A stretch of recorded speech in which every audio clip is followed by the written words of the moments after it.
Hey everybody, Happy New Year to everyone. In this video, I'm going to share with you how I make natural soy wax candles using essential oils. And I'm going to show you two ways that I do it.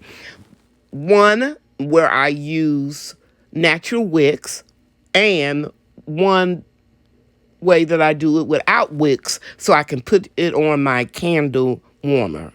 Okay, let's get started. I come to the garden alone while the dew is still on the roses. The voice I hear falling on my ears, the Son of God discloses. And he walks with me and he talks with me and he tells me I am his own. And the joy we share as we tarry there, none other has ever known. First thing we're going to do is to clean our surface. Bria already did that with alcohol, right, Bria? Yes. Okay, it's early in the morning. That's why she has her bonnet on. And then we're going to put this craft paper. Now, let me show you that it is 2 rows that I'm putting on top of this antique TV stand that I keep my crafts in. Push it all the way back. As far as we can go. Mm-hmm. Okay, good. And we hang some down around the bottom. Now, pick the paper up, Bria, so you can show them this right here, sweetie. You can show them what this craft paper is. And plus, it'll, let's keep that smooth. Look right here. Let's keep that smooth. And right here. Right. And you're going to put it right there in that corner, and that will keep it stable on the shelf. And by the way, guys, I bought that craft paper, brown craft paper from Amazon about 2 years ago. I use it for a lot of different things. I crumble it up and put it in my boxes when I'm packing my natural hair and skincare products.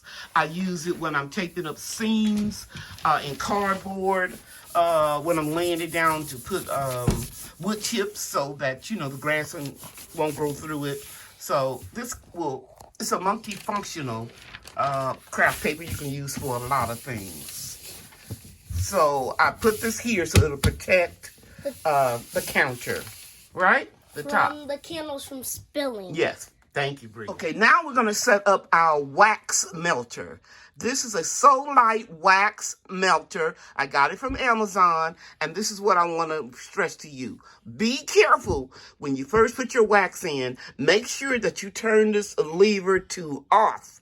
Okay, because I've done this before. I put wax in, walked away, and it was melting, and it dripped everywhere. Okay, and you have a mess on your hand. So make sure that you have enough space to put your container. I'm going to use a stainless steel one, and I'll show it to you. And it has, and let me tell you a little bit about this candle melter. Like I said, it came from Amazon, and all it is, guys, is a Presto deep fryer that this company put this dispenser on so that you can easily get the wax out of the container instead of melting it. Now, Bria has the Cord. The cord. Thank you, Bria. And you're going to plug it in right here. This portion right here. Yeah. Mm-hmm. Let me get closer so they can see it. Mm-hmm. What are you doing? I'm trying to plug it in. No, you don't have to do anything. Just stick it there. It's magnetic. Oh. Okay, and then you're going to go behind here and plug it into the extension cord. And it's the green extension cord. Yeah, you have to be careful. Oh, I messed up too. See? Nobody's perfect. Plug it in here. Okay. Mm-hmm. And you can see some wax already in here. Now, leave that alone. Now, go get your green extension cord right over there. And the end of it. get this. Mm-hmm. And then you're going to plug it in. And then what I told you, always watch and look and see which one is the biggest part of the plug. Very good. It'll go in smoothly. Very good. Now, come back over here, and you're going to turn it on. And you see the light is on? Yes. And we never want to get our wax over 250 degrees.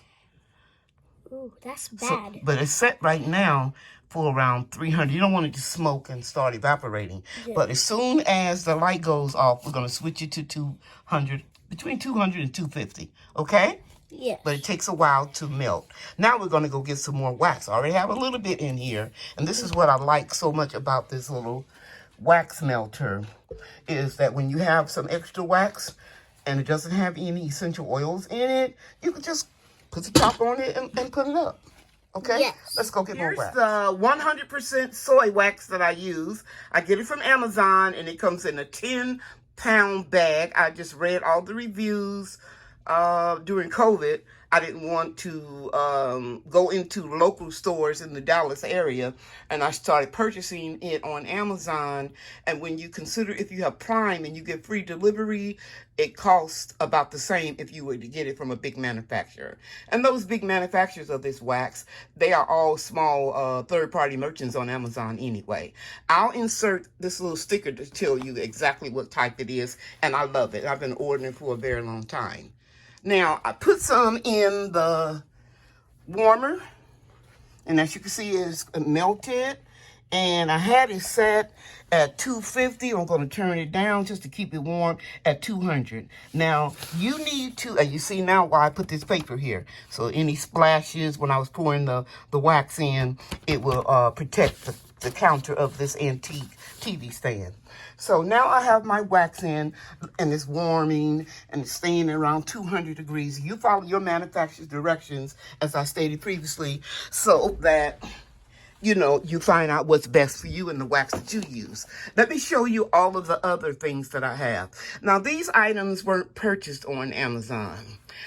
And they are the candle wick cutters, the thermometer, so I can tell what the temperature of the wax is before I pour in the essential oils. And I'm sure I mentioned in my introduction that I don't use anything artificial. No artificial fragrances, no artificial wax or cheap wax like paraffin that will produce carcinogenics. I'm a cancer survivor, so I don't have those type of candles in my presence.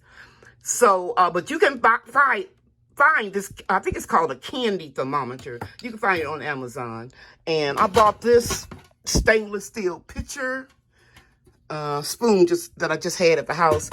Make sure that you always use stainless steel spoons when you're mixing. Here's some alcohol, 70% to clean out my jars. And even though they're brand new, you still want to wipe them down and make sure you get any traces of bacteria or anything in it. Then here are my essential oils. I purchased all of these, and I'll go into those later at Amazon. Here, I bought this little measuring tumbler from justbynature.com. It's a candle supplier. I don't even know if they're still in business. I purchased this about 15 years ago. Okay? But I want you to know that for every 16 ounces, which will be a pound of wax, I add 3 ounces of essential oil. So these are not your little average dollar store or boutique candles that are made from paraffin. So they're going to cost a little bit more. And for that reason, and the shipping that it cost me to send them to you, I've decided to downsize what I was selling on my website. So now I'm not making these candles anymore to sell, but I want to pass this on to you guys in case you wanted to do that. Another thing I'm no longer doing is I'm going to demonstrate how I make one candle with the wicks, okay, because they're more commercial. They're romantic when you see the flames, and I'm going to share with you how I do that. And another thing I want to stress to you, make a good point of, don't use synthetic wicks if you're using and advertising an all-natural candle. This one is a triple corded braided wick. I used to get them from AAA Candles in Dallas, but you can find these on Amazon. COVID made everything a little bit different, easier access by putting them on sites like Walmart and Target and Amazon, that you can get them quickly and don't have to get them in large volumes. Now here's a candle container. I used to put my 4-ounce let me say that again, 4-ounce honeys in, but they're so heavy that the shipping cost was off the chain, so I started putting them in plastic to lower the cost to the consumer. But I found a way to use these. I'll share that with you in a few minutes. And here is my scale. I have like 3 different types of scales. This one can hold 110 pounds when you're making a large batch of wax, and it measures in grams and ounces and pounds, everything. Okay? And so I just want to share that with you. I'll turn it off to conserve my battery until I'm ready to use it. Here are some little stickers that you can use with your wicks to center them in the bottom of your container. They're like 2-sided stickers. I love them. They're easy. You can also use a medium heat glue gun, but it's a little messy. And for about $5 or $6, this is just more convenient. I'll go real close in case you want to do a screenshot. And let's see what else. I think that's it. Okay, so I'm all prepped.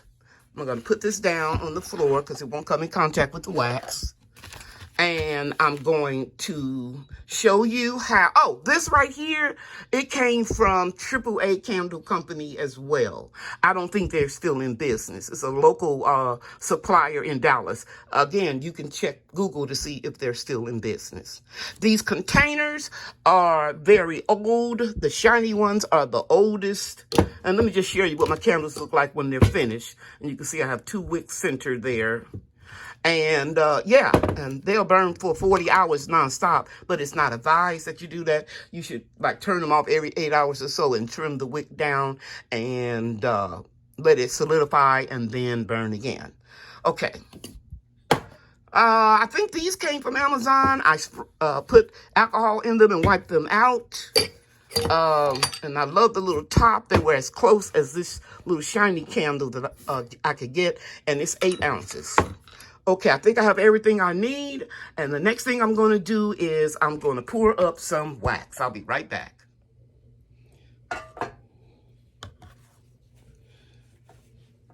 Let me show you how I dispense the wax from the warmer. Can you see the liquid coming out? You want to shut it off and carefully wipe this area off right in here so nothing drips down on the floor. And then we're going to weigh it. And I'll see if I can get this close. Perfect. Oh, man, I'll never do this again. 1 pound. Let me see if I can get that in there. 1 pound, 12 ounces. Because this is 12 ounces. And you can figure it in by putting in the weight up here first. But because I've been doing it for so long, I know if I have 1 pound, 12 ounces. Well, I touch the scale. 1 pound, 11.9 or 1 pound, 12 ounces is perfect. Okay. So every 16 ounces, which is a pound, I am going to add, I think I've told you guys to follow your manufacturer's directions, but I am going to add, let's turn that off. I am going to add 3 ounces of essential oil. That's very expensive. Google it. Look it up on Amazon or any essential oil distributor and find out how much it costs to get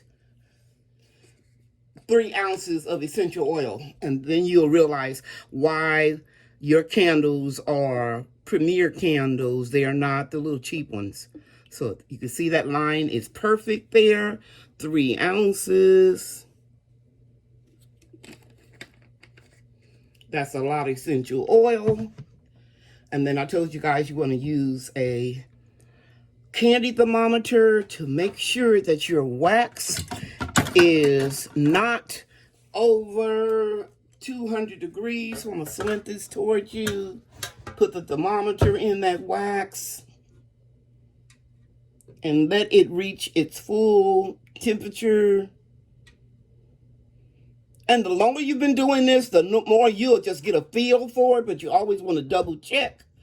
Because it's real cloudy when it's not warm enough. So it's measuring right there at 200 degrees. I'm going to wipe this off, even though it's just wax. And then I'm going to stir in add my essential oil. And then I'm going to stir it. I hope you can see that. Stir it up real well. Okay, guys, off the bat, I want to apologize that I thought I was videotaping. Apparently, I wasn't.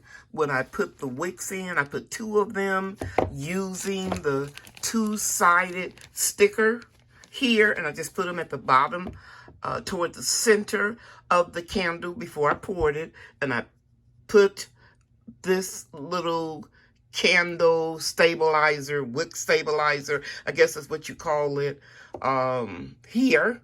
And then I poured the wax while it was around 195 to 200 degrees. And the majority of the candles that I made them wickless. And the reason for that is because I told you all I survived cancer 30 years ago. And I don't like to burn a lot of wicks, even though these won't produce any soot. I personally like to just put my candles on the warmer and let them throw off the scent from the essential oils. So I made rosemary, and here's the little one that you can put on the burner or the warmer.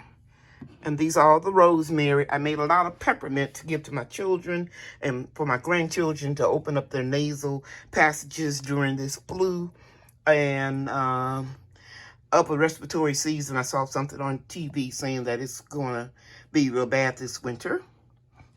And then I made lavender, and this is what I like to smell all the time when I'm trying to relax or sleep. Lemongrass is another delightful scent. This makes your house smell real clean. And if you didn't know, rosemary improves your memory, which obviously I thought I was recording and I wasn't. At 68, I need to improve my memory. And these are candle warmers I used to get from a wholesaler. If I can find the name of the company. I haven't bought any in 15 years. These are some old ones that I had. I have it in the cream and then the black as well. They're real old, but you can find them at Walmart. I'm sure the mighty Amazon online store will have some as well. Okay. Remember to keep your temperature no higher than 200 when you're putting in essential oils, because you will make them evaporate and then your candle won't throw the scent the way it should. Another thing, make sure that you cure your candles for at least 24 hours for 4 ounces or smaller, and at least 48 ounces whether you have a wick in it or not. And I like to use the natural soy because it gives you a real smooth finish, whether it is in a glass see-through container or one that you can't see through. I hope I've helped you in some way. If you want to learn more about making candles, I suggest that you do your research. There are a lot of companies online on YouTube demonstrating how to make them. This is the way I learned how to make them, and I have a background in cosmetology education because I taught and managed beauty school for 40 years, and so I have a lot of information about product knowledge. And the more you do it, the more you research, the more you'll learn, and you'll know what you need to make up for your client, your family, friends, or your loved one. Now let me share with you how I trim the wicks. You want to wait and let these cure. for about 8 hours. I did these real early this morning. I'm going to get on top so you can see that that is centered. And then you're going to take your wick trimmer and you want to put it where you have at least an inch of wick to light. And try to get it as even as possible. And it looks a little uneven, so let me turn it this way and see if that's better. This one is a little bit longer, so I'm going to just take it down just a little. It's hard to do when you're doing it with one hand, guys. But I'm going to do the best that I can. Now, normally I wouldn't trim these off that quick. I would wait for 24 hours and do this. But for the sake of this video, I wanted to go ahead and do it so I can get this video to you as promised. Now, I want to show you something. You see this little wax around here? While it's soft, you can go ahead on and clean it up. And if you have any cracks, which you don't see with this wax, that's what I'm telling you, the wax is very good that I recommend. You don't see any craters or anything like that in the wax. But if you should have that, let me share with you what you could do to fix it. This is a shrink wrap heat gun. And you can take this, and I'm going to turn it on low, and just hold it above your candle. And you can see that wax that was right there start to disappear. You can melt it. And that's how you get your little craters out. Okay? All right. Okay. Thank you so much for watching this video. If you have any questions, you can email me at ladycherylsnaturalproducts@gmail.com, or you can leave a question that won't take a long time to answer in the comments below, and I'll get back with you as soon as I can. And if you're interested in going into business making candles, I have some other sources and information that I can give you. I want to pass the knowledge on. If you're going to retail your candles, be sure to include a warning label on your candle, preferably at the bottom so it can look pretty where you want to display it.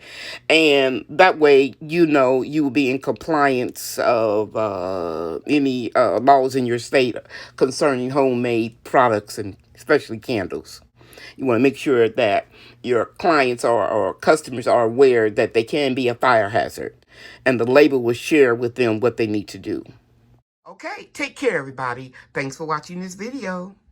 Bria and I are getting this order ready so that we can ship it, and we always take pride in our orders. Right, Bria? Yes. Okay. Bye, everybody. Bye. Thanks for watching.